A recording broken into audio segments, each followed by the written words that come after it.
السلام عليكم ورحمة الله وبركاته. ازيكم عاملين ايه؟ ان شاء الله تكونوا بخير. النهاردة انا جاية لكم بقى بفيديو جميل ومفيد.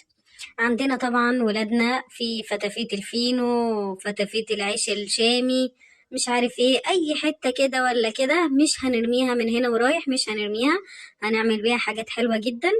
انا بجيب كده البواقي بتاعة العيش، يا اما احمصه كده وانا بعمل اي حاجه كده في الفرن، يا اما اسيبه كده بره طالما هو كده كده بايت، وافركه كده زي ما انتوا شفتوا فركتهم كلهم كده بالشكل ده. وهجيب بقى كده احط بقى طاسه كده، دي حته كده حته ملفيه باقي عندي برضه هحطها. هجيب كده طاسه واحط فيها معلقه من الزبده او معلقه من السمنه زي ما بتحبوا او زي ما موجود عندكم. وهنزل بقى كده بالبواقي العيش ديت بعد ما فتفتها، وهبدأ اني احمصها كده على نار هادية خالص.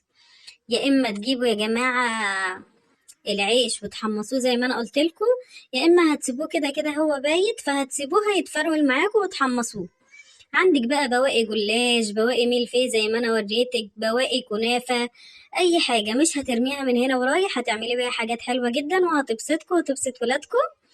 نزلت بقى بالملفي مع بواقي العيش كده اهو، وهبدأ اني برضو احمصه معاهم كده بالشكل ده. شايفين اللون بتاعه ابتدى يبقى جميل خالص. طبعا الدرجة اللي بتفضلوها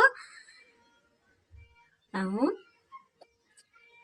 بتقدروا تحطوا اي بواقي عيش عندكم، طبعا مش العيش اللي بالردة، ممكن عيش شامي، ممكن عيش توست، ممكن عيش فينو، جلاش بقى، كنافة، اي حاجة. هجيب بقى كده برضو عندي بواقي شربات كده من جلاش كنت عاملاه، فهحط كده منه حوالي نص كوباية.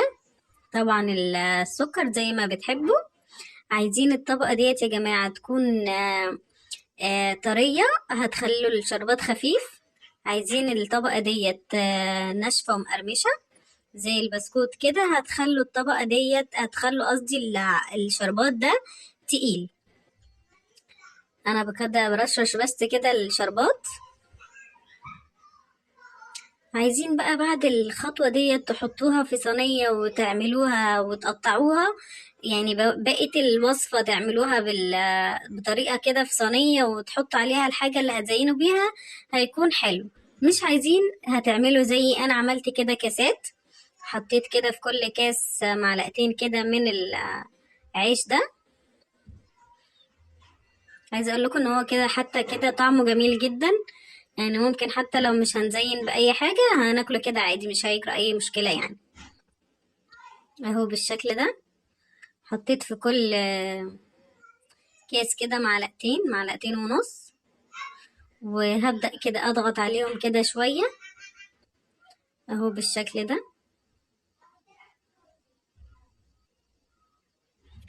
طبعا احنا في وقت المدارس ده بقى ولادنا بقى جايبين البواقي بتاعتهم والحاجات ديت، فهنستفيد بقى بدل ما نرميها. انا هنا معايا نص كوباية من الكريم شانتيه، حطيت عليه معلقتين سكر بودرة ونص كوباية من اللبن المتلج كده. انا هنزل بس اللبن لانه متلج اهو بالشكل ده. عايزين بقى تزينوا زي ما انا هعمل كده بالكريم شانتيه ماشي، مش عايزين هتعملوا مهلبية، هتعملوا كاسترد، اي حاجة براحتكم يعني.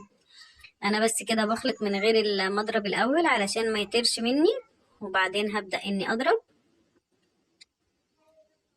اهو بالشكل ده. طبعا انزل الجوانب كل لما باجي اضرب شوية، انزل الجوانب اهو خلاص تقلت معايا. انا بقى هجيب كده الكيس الحلواني واحط فيه، بتقدروا تحطوا بمعلقة بأي حاجة يعني، هي حاجة مرنة جدا وبراحتكم.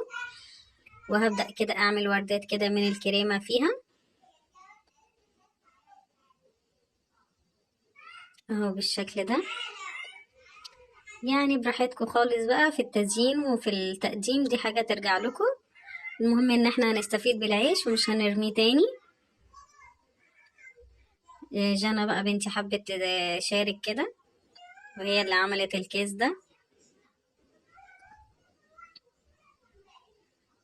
اهو. برضو ولادكم برضو يشاركوا معاكم. انا كده زينت بفراولات كده، وكان عندي مربى فراولة كده، هحط كده بس رشرشة كده منها عايزة اقول لكم ان هو طعمه جميل، ان شاء الله يعجبكم. بتمنى بقى لو عجبكم ما تنسونوش في لايك واشتراك في قناتي، والسلام عليكم ورحمة الله وبركاته.